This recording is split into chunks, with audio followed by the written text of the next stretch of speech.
Nah, yang ketiga adalah di dalam mazhab Syafi'i. Di dalam mazhab Syafi'i. Mazhab Syafi'i membedakan puasa tatawu itu atas dua. Yang pertama adalah puasa yang tidak berulang. Puasa yang tidak berulang. Ini adalah puasa dahar. Jadi dalam mazhab Syafi'i, puasa dahar itu termasuk puasa tatawu. Ini puasa dahar kita sudah bahas ya. Apa itu puasa dahar? Yang kita bahas pada waktu puasa makruh. Puasa dahar itu adalah puasa yang berlanjut. Artinya Senin dia puasa, Selasa dia puasa, Rabu dia puasa, Kamis puasa, sepanjang tahun. Artinya berlanjut terus dia puasanya. Kalau Daud kan, kalau puasa Daud kan selang-seling. Puasa, tidak puasa, puasa, tidak puasa, puasa, tidak puasa. Kalau Senin Kamis hanya hari Senin dan hari Kamis saja. Tapi kalau puasa dahar, puasanya berulang. Jadi Senin puasa, Selasa puasa, Rabu puasa, Kamis puasa, dan seterusnya.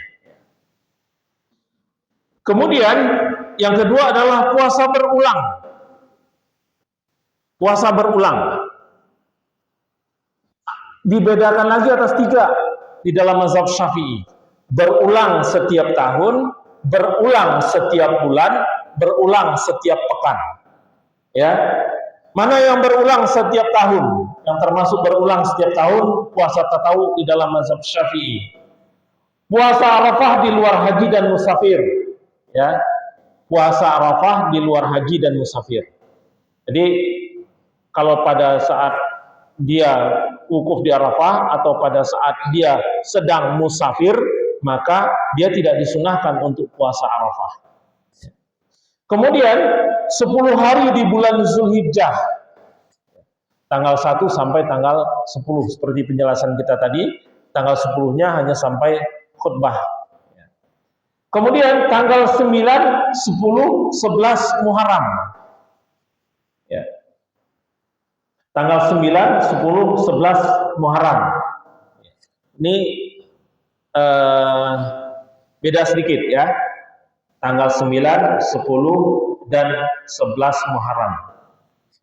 Kemudian puasa 6 hari di bulan Syawal diutamakan berurutan dan langsung setelah hari raya. Jadi di dalam mazhab Syafi'i, puasa 6 hari di bulan Syawal itu dianjurkan sebaiknya berurutan dan langsung setelah hari raya.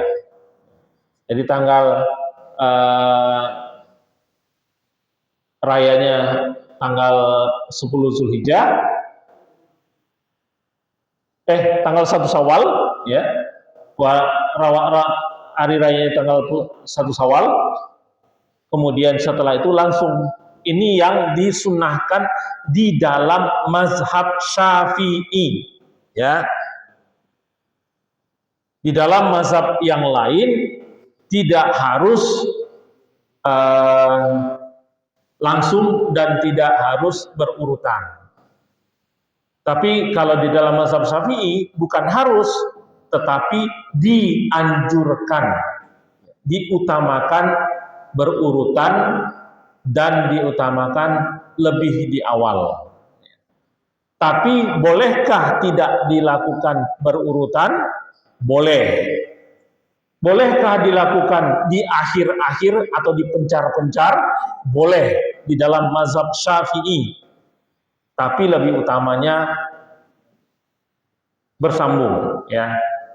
Kemudian puasa di 4 bulan suci bulan Sya'ban. Ya. Puasa di 4 bulan suci, kemudian di bulan Sya'ban. Ini termasuk puasa tatawu. Tapi ini bukan yang full tadi ya, bukan yang lengkap 1 bulan Sya'ban, ya, bukan yang lengkap di bulan Sya'ban, tetapi puasa-puasa di bulan Sya'ban. Ini termasuk puasa yang dianjurkan, yang berulang setiap tahun. Kemudian berulang setiap bulan. Apa yang berulang setiap bulan? Yaitu puasa terang bulan, tanggal 13, 14 dan 15. Nah, ada lagi istilah di dalam mazhab Syafi'i adalah puasa bulan gelap. Ya. Ada puasa bulan terang tanggal 13, 14 dan 15. Ada puasa bulan gelap yaitu tanggal 28 dan 2 hari setelahnya. Bisa tanggal 28, 29. Kalau tanggalnya hanya sampai tanggal 29, maka puasa bulan gelap itu 28, 29 dan tanggal 1. Tapi kalau bulan itu 30 hari, maka 28, 29, 30. Ini hanya ada di dalam mazhab Syafi'i.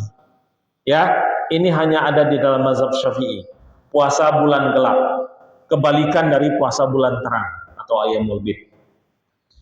Kemudian yang puasa berulang setiap pekan, ya, yaitu puasa Senin dan Kamis. Nah, di dalam mazhab Hambali, penjelasan tentang puasa tatawu itu paling utama adalah puasa Daud. Kemudian puasa dahar tidak makruh kecuali dikhawatirkan membawa mudarat. Puasa dahar yang puasa setiap hari. Ya. Kemudian puasa 3 hari setiap bulan diutamakan tanggal 13, 14 dan 15. Ya. Jadi puasa setiap bulan 3 hari diutamakan 13, 14, 15. Ayyamul bid. Puasanya setara dengan puasa dahar. Kemudian puasa Senin Kamis. Puasa 6 hari di bulan Syawal. Lebih utama berurutan dan langsung setelah hari raya. Sama seperti mazhab Syafi'i. Ya. Tapi mazhab Hanafi dan Maliki tidak menyebutkan bahwa utama untuk berlanjut dan utama di awal. Kemudian puasa di bulan Muharram, terutama Asyura dan Tasu'a. Ya. Asyura itu tanggal 10 Muharram, ya. Tasu'a itu tanggal 9. Ya. Kemudian 10 hari di bulan Zulhijjah, tanggal 1 sampai tanggal 10. Kemudian puasa Arafah bagi yang tidak sedang haji. Ini termasuk puasa-puasa tatawu di dalam mazhab Hambali. Ya. Baik Bapak yang muliakan Allah, satu lagi ya, terakhir. Apakah ibadah sunnah harus diselesaikan setelah dimulai? Ini yang sering jadi pertanyaan kita. Kita puasa nih, puasa sunnah. Kemudian karena ada sesuatu dan lain hal, kita batalkan. Apakah boleh? Atau puasa sunnah itu kalau sudah kita meniatkan puasa sunnah, harus sampai selesai. Ya, harus sampai selesai. Nah, ini ada di kalangan ulama, berbeda pendapat menjadi dua pendapat. Ya, dua pendapat ulama yang besar tentang masalah ini. Apakah setelah kita puasa sunnah ini ya, ini sunnah, kemudian harus diselesaikan atau boleh kita membatalkannya? Mazhab Hanafi dan Maliki, kelompok yang pertama ya, ini ada di dalam mazhab Maliki dan Hanafi. Puasa sunnah yang sudah diniatkan itu harus diselesaikan. Jika membatalkan, maka dia wajib mengqadhonya.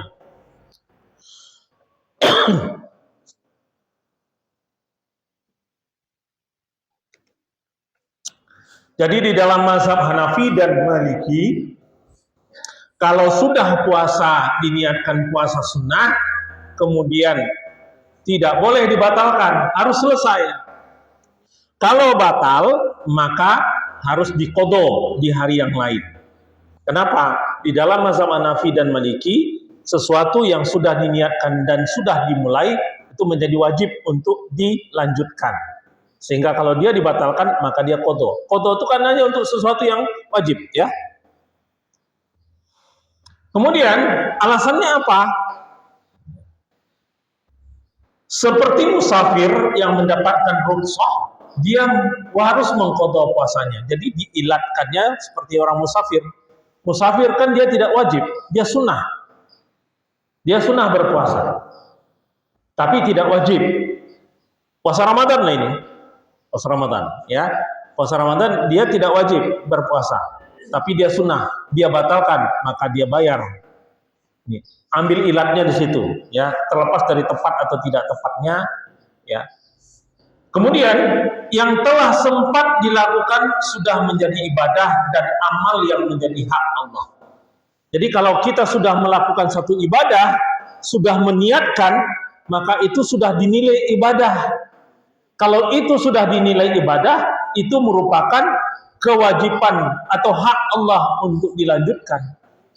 Ya, kita sudah niat nih, kan kita tahu bahwa kita melakukan suatu ibadah itu, kalau kita ibadah yang baik, maka kita dapat 2 pahala. Ya, niat itu termasuk salah satunya. Maka kalau dia sudah termasuk melakukan itu, maka dia harus menyelesaikan. Kemudian yang ketiga, mengqadhanya merupakan suatu kewajiban. Karena dia sudah menjadi wajib untuk menyelesaikan, maka kalau tidak diselesaikan, maka dia wajib mengqadhanya. Kemudian memenuhi akad dan janji pada Allah itu hukumnya wajib. Karena kita sudah niat dan kita sudah mulai ibadah sunnah itu kita sudah berjanji kepada Allah, maka janji atau akad itu harus dipenuhi. Kemudian dikiaskan pada nazar, sama halnya dengan nazar. Nazar kan kita sudah berniat, maka hukumnya menjadi wajib untuk dipenuhi. Nazar itu kan hukumnya wajib, Pak, kalau puasa.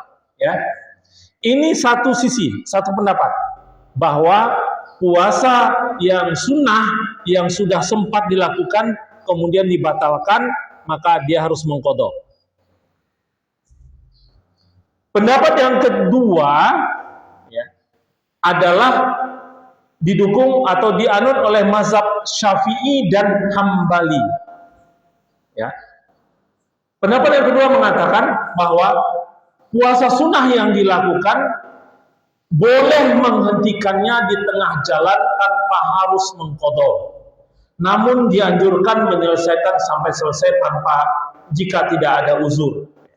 Jadi di dalam mazhab Syafi'i dan Hambali, kalau kita melaksanakan ibadah sunnah, maka kita batalkan, tidak ada kewajiban kita untuk mengqadhanya, untuk mengulangnya.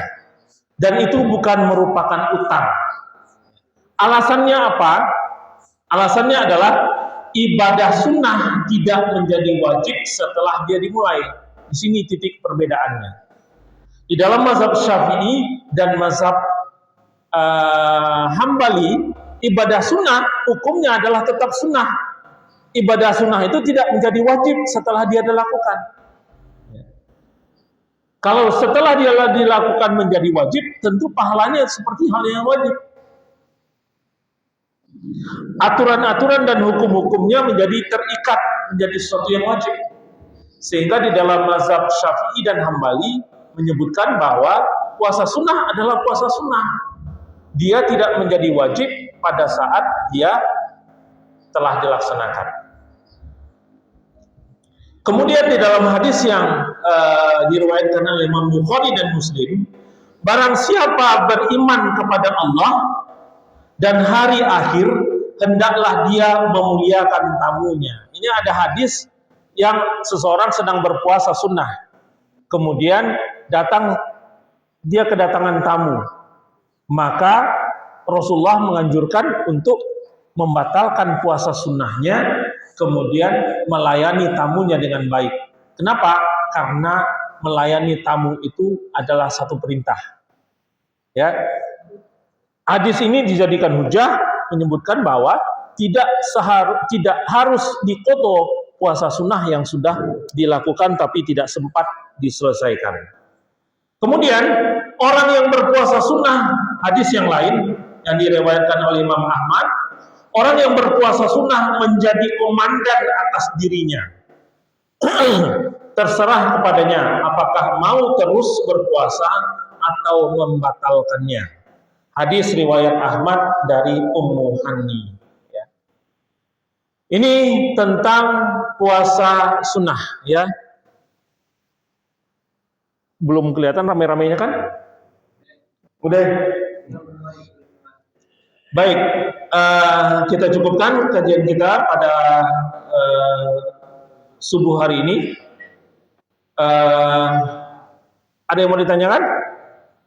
Tidak? Baik, kalau tidak ada yang ingin ditanyakan, kita tutup kajian kita pada pagi hari ini dengan membaca doa kafaratul majlis. Subhanallah wa bihamdika asyhadu an la ilaha illa anta astaghfiruka wa atubu ilaik. Wabillahi taufiq wal hidayah. Assalamualaikum warahmatullahi